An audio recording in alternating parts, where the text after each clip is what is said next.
IELTS 16. Published by Cambridge University Press and Cambridge Assessment English 2021. This recording is copyright. Test 1. This is the IELTS listening test. You will hear a number of different recordings and you will have to answer questions on what you hear. There will be time for you to read the instructions and questions, and you will have a chance to check your work. All the recordings will be played once only. The test is in 4 parts. At the end of the test, you will be given 10 minutes to transfer your answers to the answer sheet. Now turn to Part 1.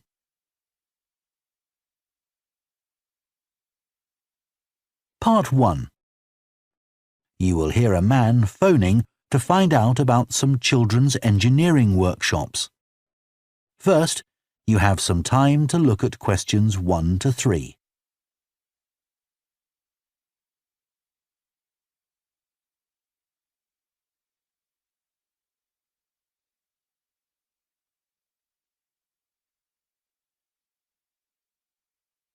Now listen carefully and answer questions 1 to 3. Hello, Children's Engineering Workshops. Oh, hello. I wanted some information about the workshops in the school holidays. Sure.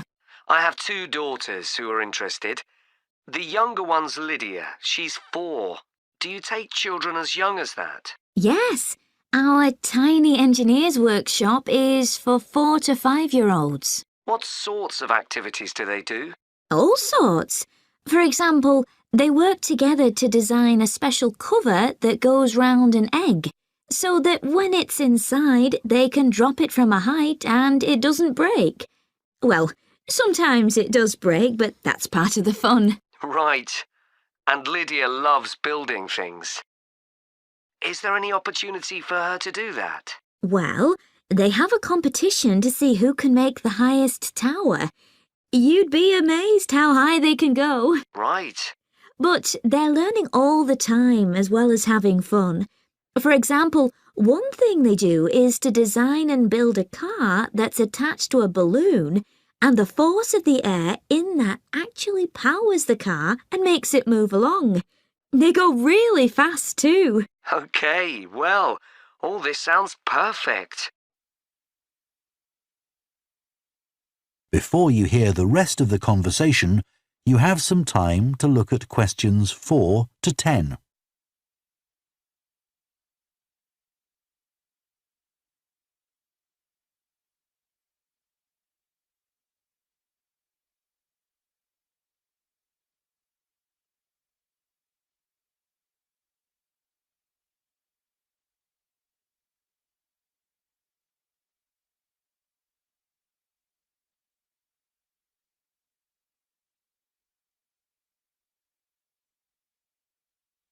Now listen and answer questions 4 to 10. Now, Carly, that's my older daughter, has just had her 7th birthday. So, presumably, she'd be in a different group. Yes, she'd be in the junior engineers. That's for children from 6 to 8. And do they do the same sorts of activities? Some are the same, but a bit more advanced. So they work out how to build model vehicles, things like cars and trucks, but also how to construct animals using the same sorts of material and technique. And then they learn how they can program them and make them move. So they learn a bit of coding. They do. They pick it up really quickly. We're there to help if they need it, but they learn from one another too. Right. And do they have competitions too? Yes. With the junior engineers, it's to use recycled materials like card and wood to build a bridge. And the longest one gets a prize. That sounds fun. I wouldn't mind doing that myself. Then they have something a bit different, which is to think up an idea for a 5-minute movie and then film it using special animation software. You'd be amazed what they come up with. And of course, that's something they can put on their phone and take home to show all their friends. Exactly. And then they also build a robot in the shape of a human, and they decorate it and program it so that it can move its arms and legs. Perfect. So, is it the same price as the tiny engineers? It's just a bit more, £50 for the 5 weeks. And are the classes on a Monday too? They used to be, but we found it didn't give our staff enough time to clear up after the first workshop, so we moved them to Wednesdays. The classes are held in the morning from 10 to 11. OK. That's better for me, actually. And what about the location? Where exactly are the workshops held? They're in Building 10A. There's a big sign on the door. You can't miss it.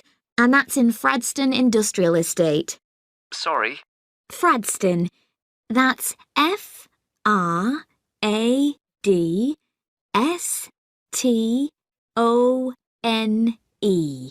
And that's in Grassford, isn't it? Yes, up past the station. And will I have any parking problems there? No, there's always plenty available. So, would you like to enrol Lydia and Carly now? OK. So, can I have your full name? That is the end of Part 1. You now have half a minute to check your answers to Part 1.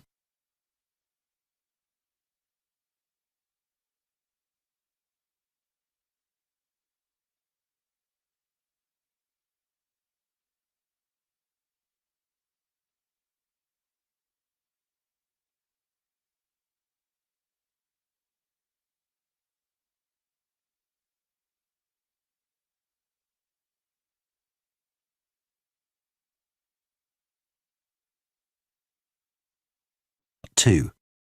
You will hear the managing director of a company called Stevenson's welcoming a group of work experience students. First, you have some time to look at questions 11 to 14.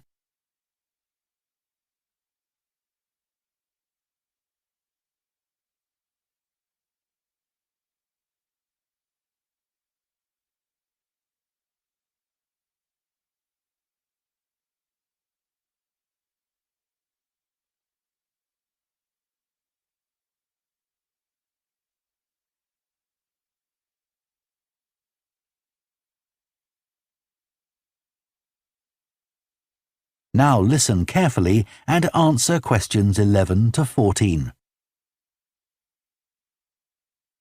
Good morning everyone and welcome to Stevenson's, one of the country's major manufacturers of metal goods.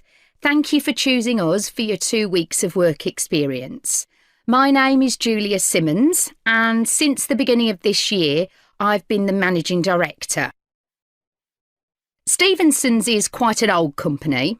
Like me, the founder, Ronald Stevenson, went into the steel industry when he left school. That was in 1923. He set up this company when he finished his apprenticeship in 1926, although he actually started making plans 2 years earlier in 1924. He was a very determined young man. Stevenson's long-term plan was to manufacture components for the machine tools industry, although in fact that never came about, and for the automotive industry, that is cars and lorries. However, there was a delay of 5 years before that happened, because shortly before the company went into production, Stevenson was given the opportunity to make goods for hospitals and other players in the healthcare industry. So that's what we did for the first 5 years. Over the years, we've expanded the premises considerably. We were lucky that the site is big enough, so moving to a new location has never been necessary. However, the layout is far from ideal for modern machinery and production methods, so we intend to carry out major refurbishment of this site over the next 5 years. I'd better give you some idea of what you'll be doing during your 2 weeks with us, so you know what to expect. Most mornings you'll have a presentation from one of the managers to learn about their department, starting this morning with research and development. And you'll all spend some time in each department, observing what's going on and talking to people, as long as you don't stop them from doing their work altogether. In the past, a teacher from your school has come in at the end of each week to find out how the group were getting on, but your school isn't able to arrange that this year. Before you hear the rest of the talk, you have some time to look at questions 15 to 20.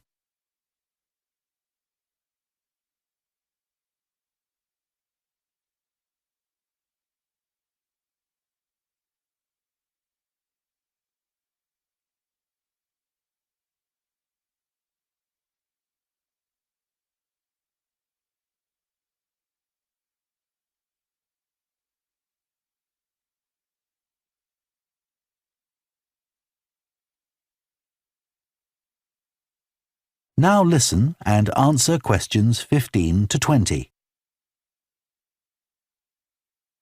OK, now I'll briefly help you to orientate yourselves around the site. As you can see, we're in the reception area, which we try to make attractive and welcoming to visitors. There's a corridor running left from here, and if you go along that, the door facing you at the end is the entrance to the coffee room. This looks out onto the main road on one side and some trees on the other, and that'll be where you meet each morning. The factory is the very big room on the far side of the site. Next to it is the warehouse, which can be accessed by lorries going up the road to the turning area at the end. You can get to the warehouse by crossing to the far side of the courtyard, and then the door is on your right. Somewhere you'll be keen to find is the staff canteen. This is right next to reception. I can confidently say that the food's very good, but the view isn't. The windows on one side look onto a corridor and courtyard, which aren't very attractive at all, and on the other onto the access road, which isn't much better. You'll be using the meeting room quite often, and you'll find it by walking along the corridor to the left of the courtyard and continuing along it to the end. The meeting room is the last one on the right, and I'm afraid there's no natural daylight in the room. Then you'll need to know where some of the offices are. The Human Resources Department is at the front of this building, so you head to the left along the corridor from reception, and it's the second room you come to. It looks out onto the main road. And finally, the boardroom, where you'll be meeting sometimes. That has quite a pleasant view, as it looks out onto the trees. Go along the corridor past the courtyard, right to the end. The boardroom is on the left, next to the factory. OK, now, are there any questions before we move? That is the end of Part 2. You now have half a minute to check your answers to Part 2.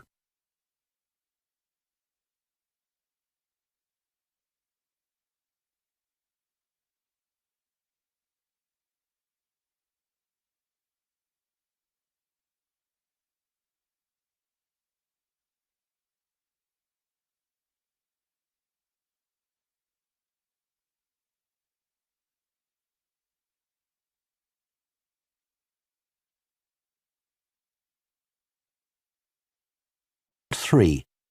You will hear two students called Jess and Tom discussing their art projects. First, you have some time to look at questions 21 to 24.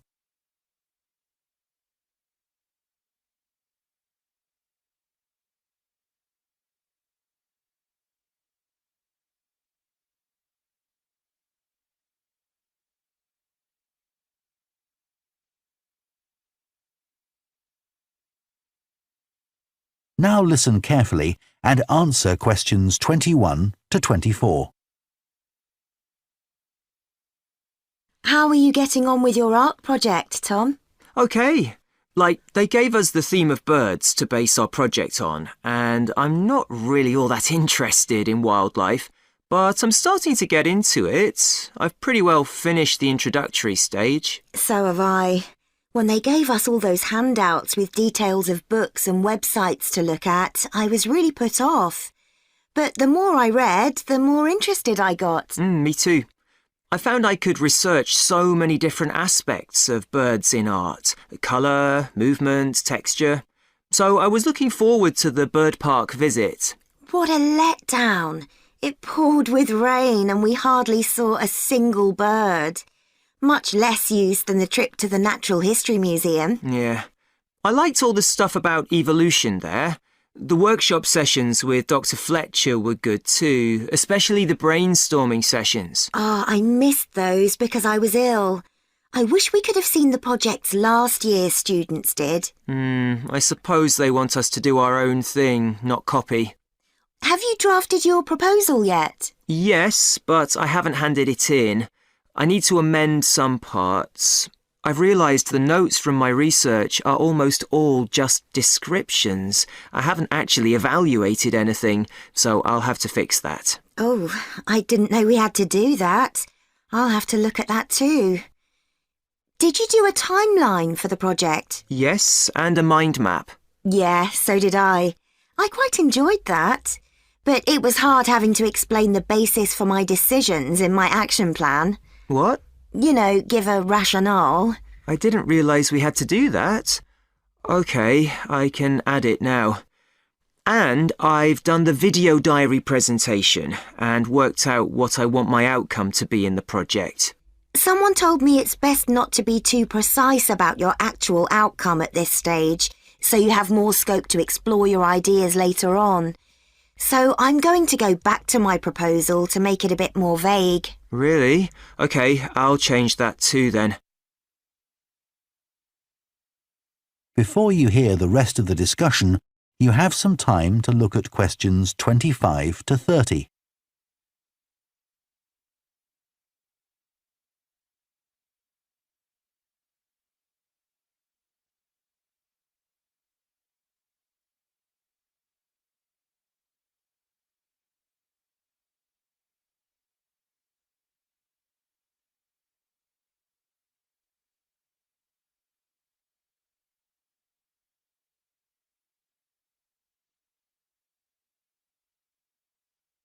Now listen and answer questions 25 to 30. One part of the project I'm unsure about is where we choose some paintings of birds and say what they mean to us. Like, I chose a painting of a falcon by Landseer. I like it because the bird's standing there with his head turned to one side, but he seems to be staring straight at you. But I can't just say it's a bit scary, can I? You could talk about the possible danger suggested by the bird's look. Oh, OK. There's a picture of a fish hawk by Audubon I like. It's swooping over the water with a fish in its talons and with great black wings which take up most of the picture. So you could discuss it in relation to predators and food chains? Well, actually, I think I'll concentrate on the impression of rapid motion it gives. Right. Do you know that picture of a kingfisher by Van Gogh? It's perching on a reed growing near a stream. Yes, it's got these beautiful blue and red and black shades. I've actually chosen it because I saw a real kingfisher once when I was little. I was out walking with my grandfather and I've never forgotten it. Oh, so we can use a personal link? Sure. OK. There's a portrait called William Wells. I can't remember the artist, but it's a middle-aged man who's just shot a bird. And his expression and the way he's holding the bird in his hand suggests he's not sure about what he's done. To me, it's about how ambiguous people are in the way they exploit the natural world. Interesting. There's Gauguin's picture via a Matty. He did it in Tahiti. It's a woman with a white bird behind her that is eating a lizard. And what I'm interested in is what idea this bird refers to. Apparently, it's a reference to the never-ending cycle of existence. Wow. I chose a portrait of a little boy, Giovanni de' Medici. He's holding a tiny bird in one fist. I like the way he's holding it carefully so he doesn't hurt it. Oh, right. That is the end of Part 3. You now have half a minute to check your answers to Part 3.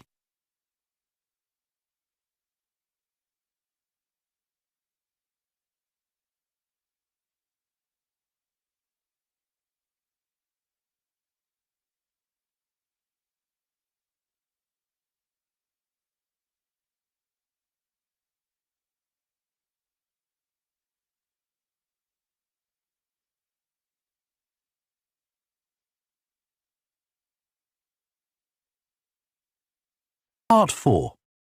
You will hear a professor of philosophy giving a talk on the ancient philosophy of Stoicism. First, you have some time to look at questions 31 to 40.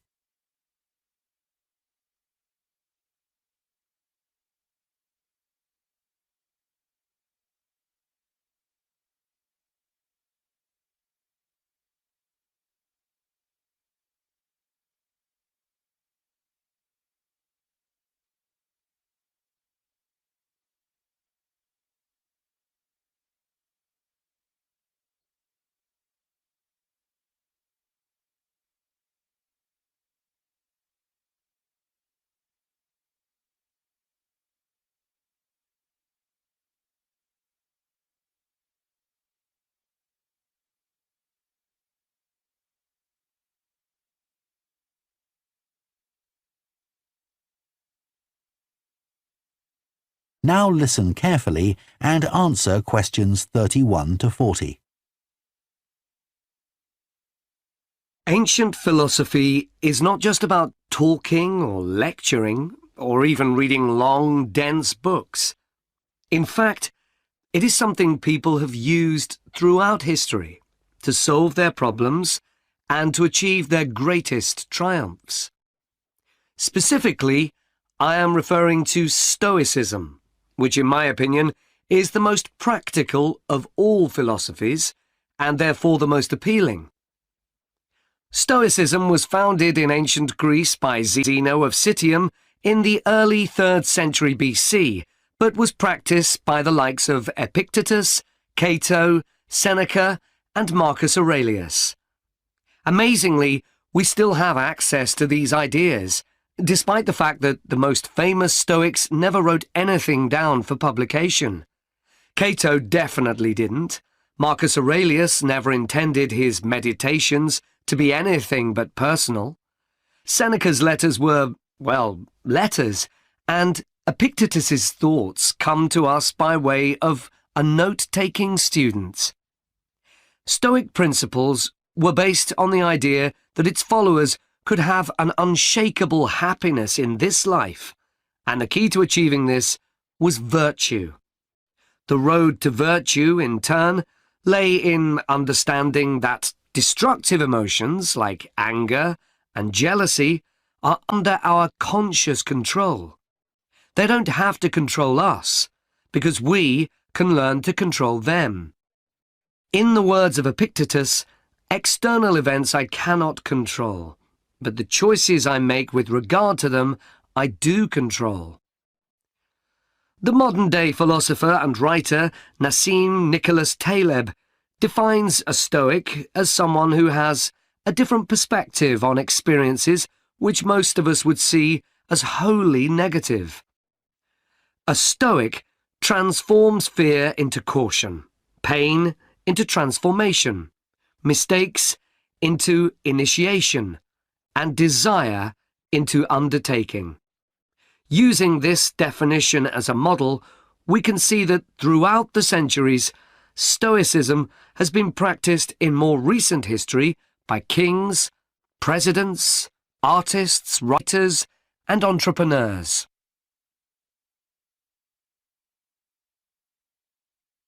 The founding fathers of the United States were inspired by the philosophy. George Washington was introduced to Stoicism by his neighbours at age 17, and later put on a play based on the life of Cato to inspire his men. Thomas Jefferson kept a copy of Seneca beside his bed. Writers and artists have also been inspired by the Stoics. Eugene Delacroix, the renowned French Romantic artist, known best for his painting Liberty Leading the People, was an ardent Stoic, referring to it as his consoling religion. The economist Adam Smith's theories on capitalism were significantly influenced by the Stoicism that he studied as a schoolboy, under a teacher who had translated Marcus Aurelius's works. Today's political leaders are no different, with many finding their inspiration from the ancient texts. Former US President Bill Clinton rereads Marcus Aurelius every single year, and many have compared former President Obama's calm leadership style to that of Cato. Wen Jiabao, the former Prime Minister of China, claims that Meditations is one of 2 books he travels with, and that he has read it more than 100 times over the course of his life. Stoicism had a profound influence on Albert Ellis, who invented cognitive behavior therapy, which is used to help people manage their problems by changing the way that they think and behave. It's most commonly used to treat depression. The idea is that we can take control of our lives by challenging the irrational beliefs that create our faulty thinking, symptoms, and behaviours by using logic instead. Stoicism has also become popular in the world of business. Stoic principles can build the resilience and state of mind required to overcome setbacks, because Stoics teach turning obstacles into opportunity, a lesson every business entrepreneur needs to learn. I would argue that studying Stoicism is as relevant today as it was 2,000 years ago, thanks to its brilliant insights into how to lead a good life. At the very root of the thinking, there is a very simple way of living. Control what you can and accept what you can't. This is not as easy as it sounds and will require considerable practice. It can take a lifetime to master. The Stoics also believed the most important foundation for a good and happy life is not money, fame, power, or pleasure, but having a disciplined and principled character, something which seems to resonate with many people today. That is the end of Part 4. You now have 1 minute to check your answers to Part 4.